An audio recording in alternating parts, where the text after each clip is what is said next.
The shape cutters provide a sensorial experience and support your child's fine motor development while baking or playing with clay. Start with just one shape and a small amount of dough or clay. This will allow your toddler to focus on how to use the cutter without any extraneous information. Point out the top and bottom of the cutter to your little one. You can even invite them to trace the line that delineates the top. After you have prepared the dough or clay by rolling it out flat together, say, "This is a shape cutter. Watch." Using your whole hand, gently lift the shape cutter and place it on the dough or clay.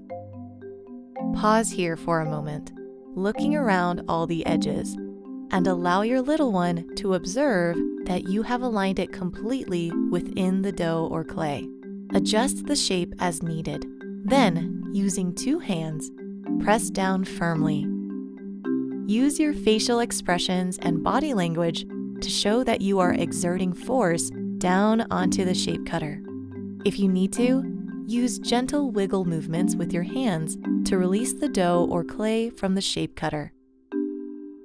Place the cutter off to the side and admire the shape you have made in the dough or clay.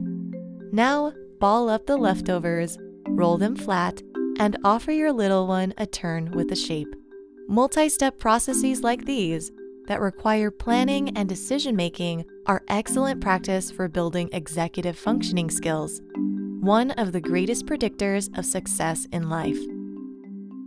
As your toddler masters one shape, you can begin to offer more dough or clay and shapes to increase the challenge and offer variety.